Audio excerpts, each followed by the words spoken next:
Happy Hump Day and happy Tourney Day, Richmond. 8 Sports, where you live, will make its base of operations at the Barclays Center for the Atlantic 10 tournament. For the second straight week in a row, the Virginia Tech Hokies play on Thursday night in front of a national audience. Last words. Make sure your back's straight. Okay. Scary face. Cold weather, and clearly you missed out on the orange, but it's okay. Apparently. Nobody gives you. It's all right, man. Adorably awful. Oh, a chipper sport. Let's just say Fritz isn't going to be playing for Alabama anytime soon. A whole lot of action that we had tonight, huh? You know, Mitch, I was always better. That's a GoldenEye line from Alec Trevelyan. Just saying. I know my movies. Daxter Millers Jr. stated going into the matchup with the Wildcats, quote, Kentucky will be 36-1 after the game, end quote. As an Eagle Scout, I can safely say, you never wake up a sleeping bear. You test karma, and you will lose. Kentucky now the only team to ever win 37 games in a row.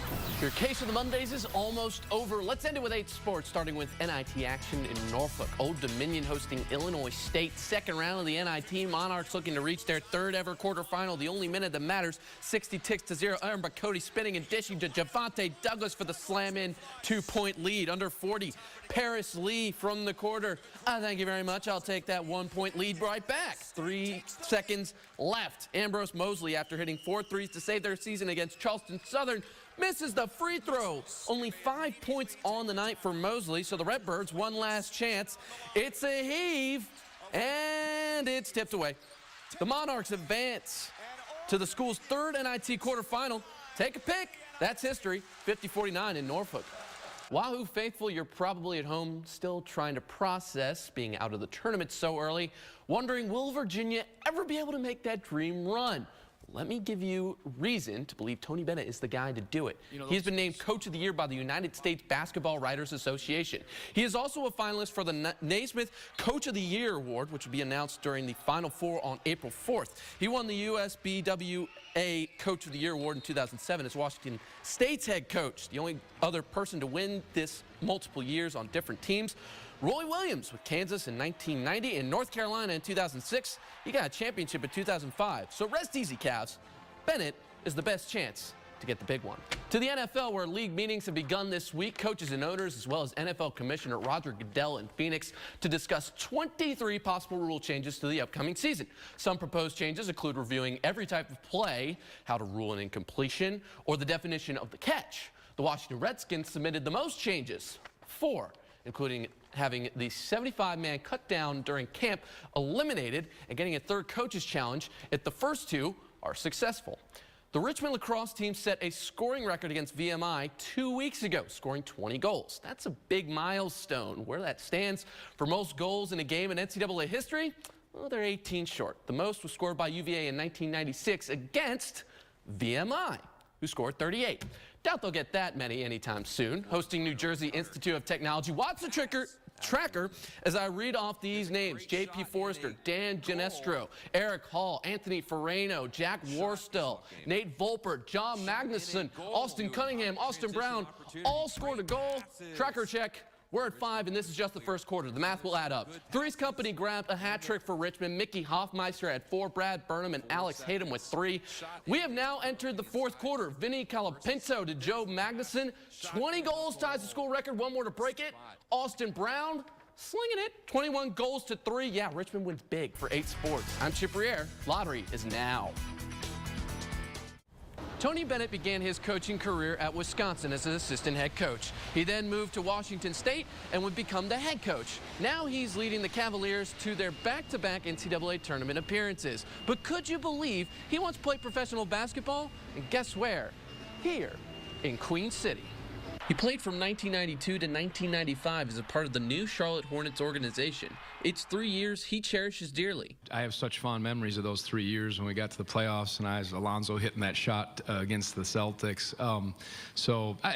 It's a great memory for me. The experience playing with legends Muggsy Bogues, Alonzo Mourning, and Del Curry has been a great teaching point for Bennett. I learned so much from those guys, from that time, that I share a lot with our players. You know, when I talk about Muggsy's heart and Dell's ability to lock in and get in the zone and just use those experiences through Alonzo's competitiveness, I can go down the list. But like we said at the beginning of this story, it's hard to picture this man doing this in the NBA. I tell my kids or other people, yeah, I used to play for the Charlotte Hornets. They're like, they're not in the NBA. You never played in the NBA. So I had to, now at least I got some validation that it was a team in the NBA when I was playing.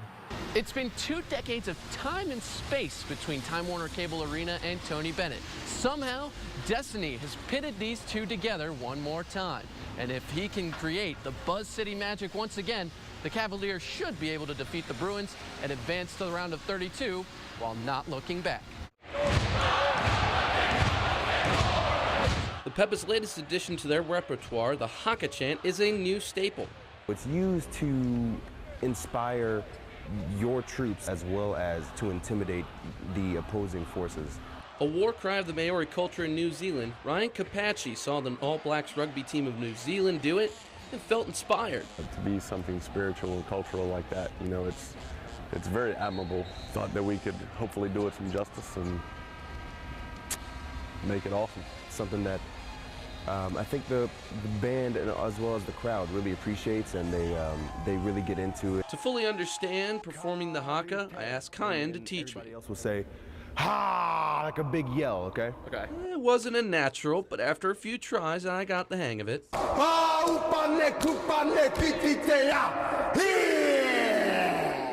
Now it was time to do it for real.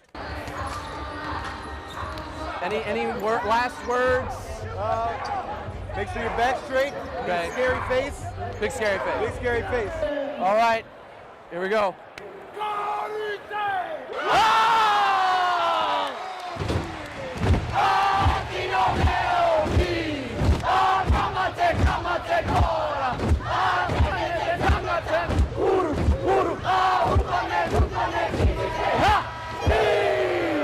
And that's it. That is the Haka chant for 8 Sports. I'm Chip Brierre. Amy, Midlothian High School didn't have a stellar football season. They ended up 2-8. But one thing is certain, their leader and best player, Michael Warren, a senior, was the highlight and will be sorely missed by all for his determination and compassion. He's got this focus that a lot of people don't have. Intense. He's intense. Michael Warren is above and beyond the shining star of Midlothian High School. Varsity football captain, a 4.0 student in the classroom, and an elite 2-sport athlete. The sky's the limit with Michael. He can do anything he puts his mind to. But for Michael, the path to reach this point in his young adult life wasn't as simple as walking down a yellow brick road. It began when he was 11 years old. My father committed suicide when I was 11. Very heartbreaking for me because he was my best friend. He and his 2 sisters were left with nothing, which led to Bill and Cheryl Johns, Michael's aunt and uncle, to shoulder their burdens. They had nothing, and we had to start from the basics. What happened is just tragic, and we don't know why, and we will never know why. Michael was forced to change, meaning a new school, a new family, new friends, all while dealing with the loss of his idol. It was some reluctance on his part to come up here and make new friends. And as it worked out, it was actually for the better. But once he got to Midlow High School, football became his serenity. There's parts of my day when I'm just looking forward to football because it just takes me away from the world and lets me be where I want to be, an athletic person playing the game I loved. In the 5 years that I've spent with him and getting to know him, it's something that he thinks about all the time, and I think it motivates him to constantly, be better. He is always reminded of his desire to rise above his loss. A picture on his locker, young Michael and his father enjoying the sports they love. That reminds me of who I'm playing for. Like if I'm playing for him, and he's going to see me just because of that picture. He takes a lot of pride in what, where he comes from and what his father meant to him. And he pretty much dedicates every game to his dad. Every time Michael scores, he kneels and points to his father in the heavens. Every tackle, he says, "That's for you, Dad." In return, Dad has helped Michael become a standout on the field. Got 110 tackles in one season, got to carry the ball, scored. I'm just doing anything possible that I think that he would think that would be the best for me. In his final game, Michael celebrated with his aunt and uncle and led the Trojans out one last time, all the emotion worn on his shoulder pads. For Michael, his journey can only trend upward. I think the world of him, and I couldn't be more proud of the time and effort that he puts into bettering himself. Sports is his passion, and that's what drives him. Also worth mentioning, today is Michael Warren's birthday. Pretty special. His story is shared to all of us here in Central Virginia on such a big day. Happy birthday, Michael. You're quite an inspiration. For 8 Sports, I'm Chip Brierre.